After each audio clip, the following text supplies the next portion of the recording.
Assalamualaikum warahmatullahi wabarakatuh. Bismillahirrahmanirrahim. Alhamdulillahirabbil alamin. Wa bihi nasta'inu ala umuri dunya waddin. Wassalatu wassalamu ala asyrafil anbiya'i wal mursalin sayyidina wa maulana Muhammadin wa ala alihi washabihi ajmain. Amma ba'du. Anak-anak sekalian, siswa SD kelas 6 di Kabupaten Banyumas pada umumnya, pada kesempatan ini kembali Pak Guru menyampaikan materi pembelajaran pendidikan agama Islam dan budi pekerti.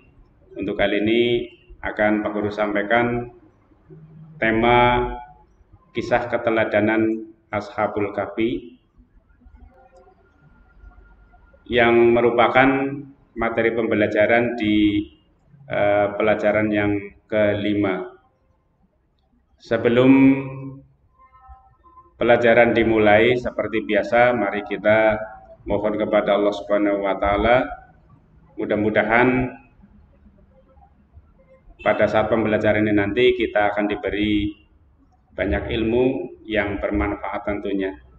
Mari seperti biasa kita lafalkan doa sebelum belajar. Dengan Pak Guru bantu bersama. A'udzu billahi minasyaitonir rajim. Bismillahirrahmanirrahim. Rabbi zidni ilma warzuqni fahma waj'alni minas sholihin. Amin. Baik anak-anak sekalian, seperti yang mungkin sebagian dari anak-anak sekalian sudah pernah mendengar tentang Ashabul Kahfi. Jadi tujuan Pak Guru menyampaikan Ashabul Kahfi di sini adalah dengan harapan nanti setelah selesai pembelajaran, anak-anakku diharapkan dapat mengikuti apa yang telah dilakukan oleh Ashabul Kahfi. Di antaranya adalah teguhnya pendirian di dalam menyembah kepada Allah Subhanahu wa Ta'ala, apapun halangannya, apapun rintangannya, mereka para Ashabul Kahfi itu tetap minta perlindungan hanya kepada Allah Subhanahu wa Ta'ala. Untuk lebih jelasnya, Pak Guru akan memulai dengan sedikit atau kisah Ashabul Kahfi. Ashabul Kahfi menceritakan tentang 7 orang pemuda dan seekor anjing yang bernama Kitmir, yang oleh Allah ditidurkan selama 309 tahun di dalam gua yang sangat luas di sebuah bukit. Dan di tempat tersebut sekarang terdapat arokim atau papan yang bertuliskan nama-nama Ashabul Kahfi. Seperti yang dituangkan di dalam Al-Quran, jadi kisah ini bukan hanya sekedar dongeng ataupun cerita yang dibuat-buat oleh orang, akan tetapi benar adanya. Maka ketika kita dasari atau kita pahami berdasarkan Al-Quran, maka itu adalah sebuah kebenaran yang tidak dapat disalahkan atau kebenaran yang hakiki. Di dalam Al-Quran surat Al-Kahfi ayat 13 dijelaskan tentang kisah Ashabul Kahfi. A'udzubillahi minasyaitonirrajim. Bismillahirrahmanirrahim. Nahnu naqusu 'alaika naba'ahum bil haqq innahum fityatun amanu bi rabbihim wa zidnahum huda. Yang artinya, kami ceritakan kepadamu wahai Muhammad kisah mereka dengan sebenarnya. Sesungguhnya mereka adalah pemuda-pemuda yang beriman kepada Allah atau kepada Tuhan mereka, dan kami tambahkan petunjuk kepada mereka. Ini tadi adalah dasar dari cerita Ashabul Kahfi. Ashabul Kahfi hidup pada masa pemerintahan Raja Romawi yang bernama Dicyanus. Dicyanus adalah pemuja berhala yang berkuasa di kota Tarsus dan dikenal sebagai raja yang kejam dan sombong. Di dalam kepemimpinannya, dia selalu mengedepankan egonya Ia menyebar mata-mata ke seluruh kota untuk melacak atau untuk menyusup ke penjuru rakyat, untuk melacak para rakyatnya yang tidak sejalan atau tidak seiman, tidak satu keyakinan dengan apa yang dipahami oleh Raja Dicyanus.